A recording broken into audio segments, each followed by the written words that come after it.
Au nom du Père et du Fils et du Saint-Esprit, Amen. La paix de Jésus soit dans votre maison.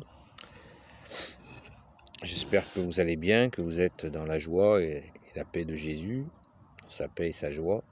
Amen.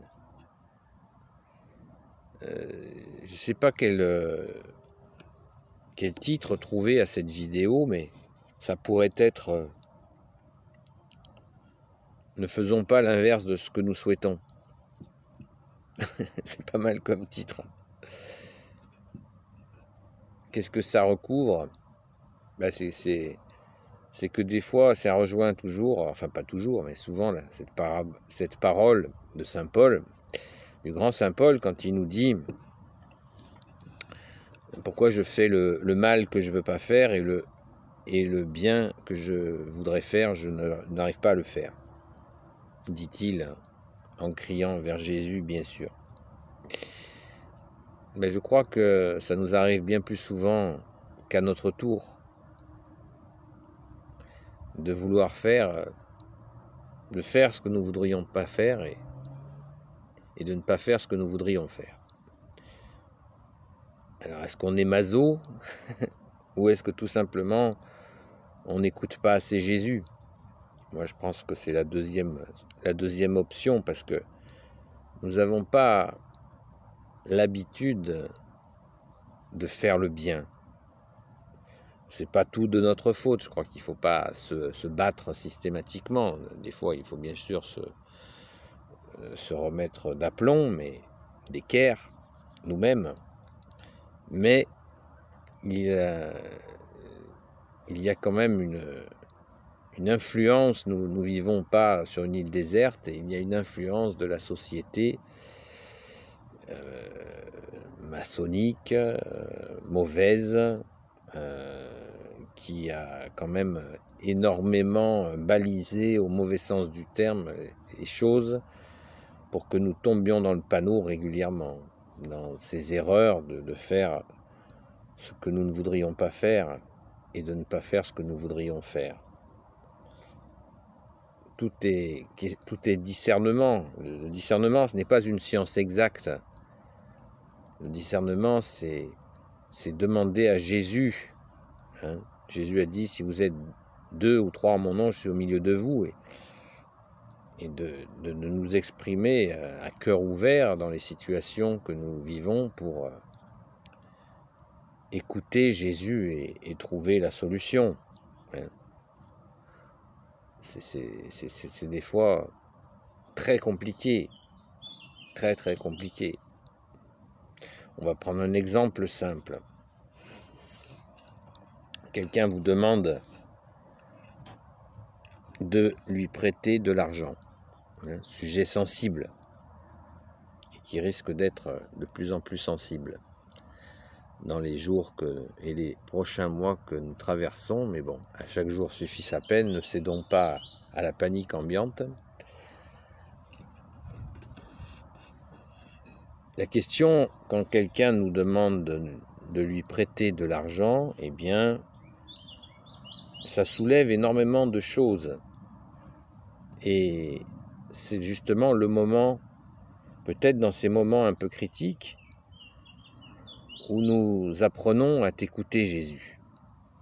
Car est-ce que c'est toujours la solution de dire oui? Est-ce que ça va aider la personne? Vous avez le cas typique, la personne qui a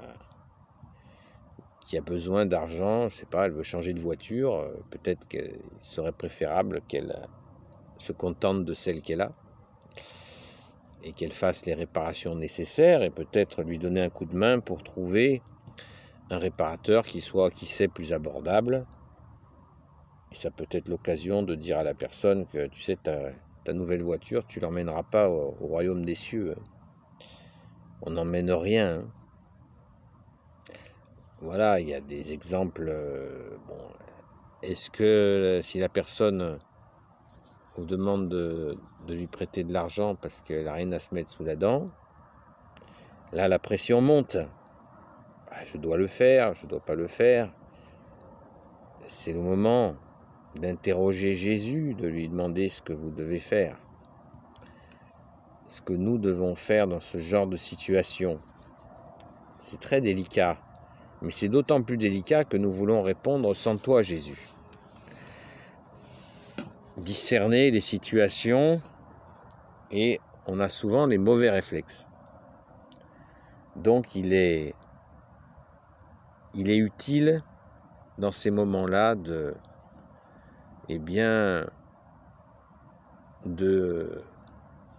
tout simplement avec un frère ou une sœur dans la foi, de prier et de demander à Jésus ce qu'il souhaite que nous fassions. Il y a plein de situations comme ça où nous sommes perdus quand nous devons donner une réponse comme ça. Alors Jésus nous a donné une indication quand même, hein. Il nous a dit que ton oui soit un oui et que ton non soit un non. Et tout ce qui est au milieu est du démon. Donc nous pouvons dire oui, nous pouvons dire non, un oui d'amour ou un non d'amour. Peut-être il y a une troisième possibilité, c'est celle de quand nous attendons une réponse de quelqu'un, de lui demander de s'exprimer sur le moment où elle va répondre à la question que nous lui posons. Si elle a besoin de temps pour répondre à la question que nous lui posons. Vous voyez, c'est pas simple. C'est pas simple, mais c'est déjà beaucoup plus simple. Oui, non, as-tu besoin de temps pour me répondre? Voilà, et la personne répond. Et elle dit, oui, j'ai besoin de... Il me faut un temps pour te répondre, tout simplement. Et après, il faut bien sûr, si nous disons à quelqu'un que nous avons besoin de tant de temps, eh bien, il faut respecter notre parole. Hein. Il ne s'agit pas de... Jésus nous défend de jurer, par exemple, sous quelque forme que ce soit. C'est dans les évangiles. Ne jurez pas, ni par la terre, ni par le ciel, ni par l'autel, ni par tout ce que vous voulez. Jésus nous dit non. Ça veut dire que notre parole suffit. Pas besoin de jurer. Donc Jésus nous dit de ne pas le faire. Et comme Jésus, tu es l'amour, la justice et la miséricorde, eh bien tu nous défends peu de choses, mais celle-là aussi, tu nous la défends. Comme celle de juger. Alors, Jésus nous interdit de juger, mais il nous conseille certainement de jauger, hein, de mesurer, de discerner les choses, afin de ne pas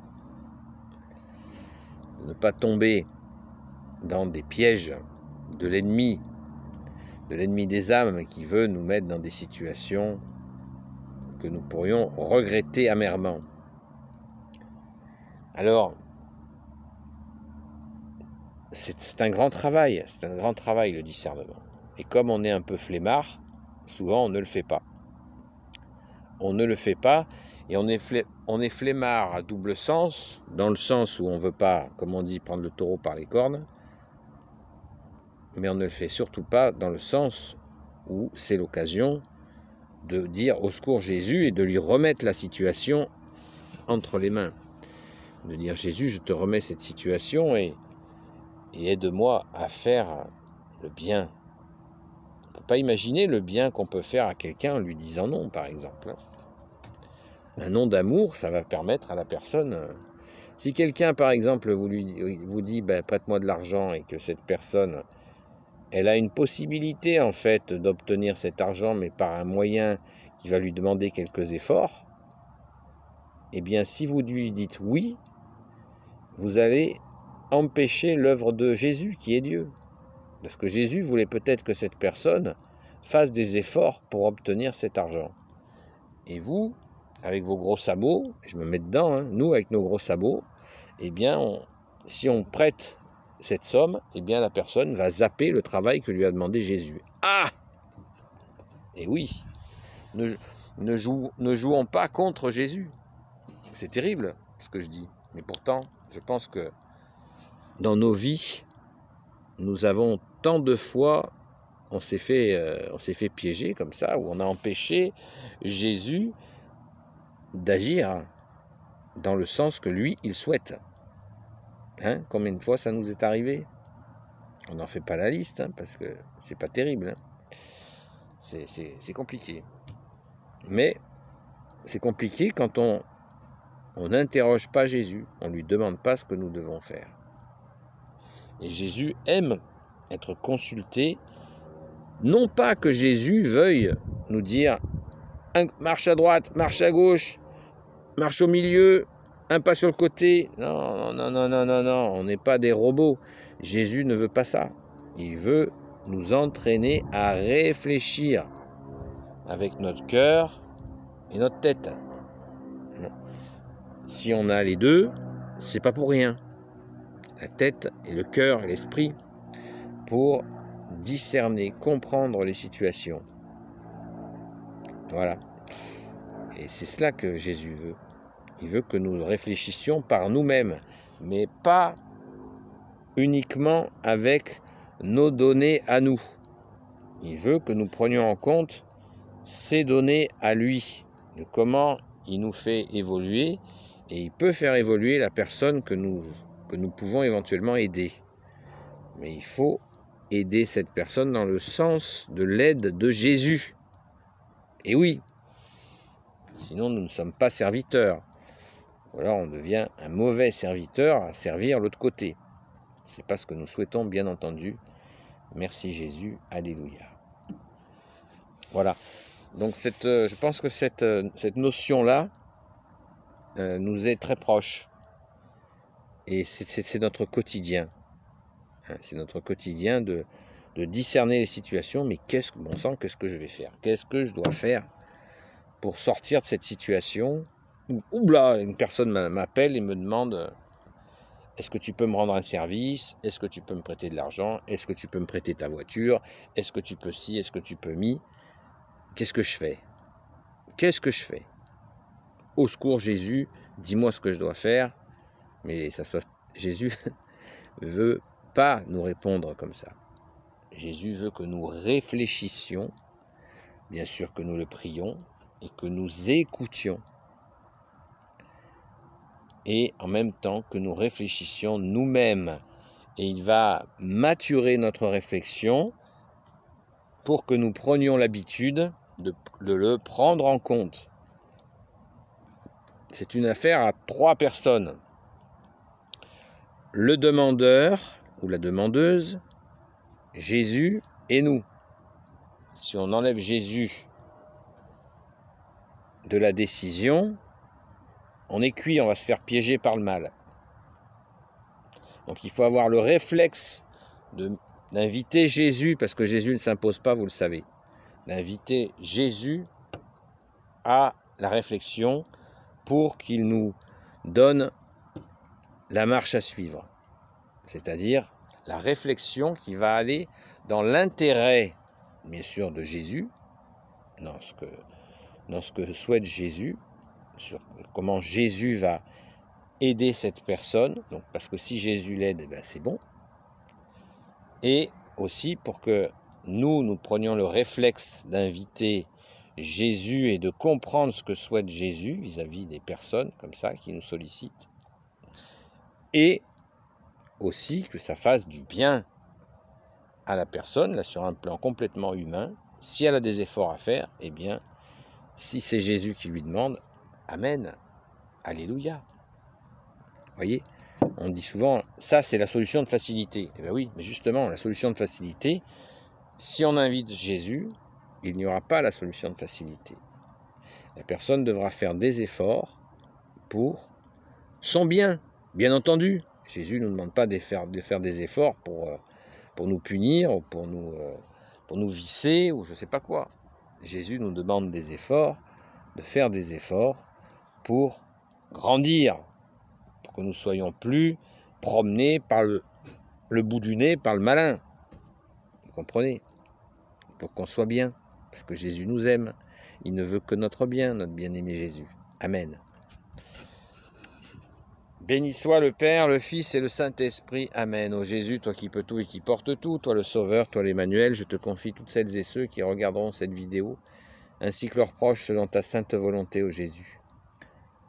Sainte Marie, Reine des cieux, toi l'Immaculée Conception, toi qui écrases le serpent, toi qui as la lune sous tes pas.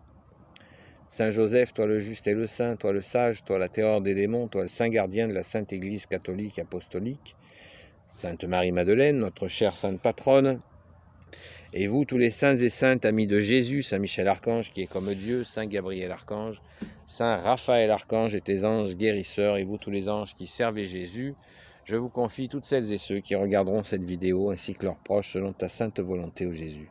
La paix de Jésus soit dans votre maison, et je vous dis, pouce en l'air et commentaires, s'il vous plaît, et la paix de Jésus soit dans votre maison. À très vite.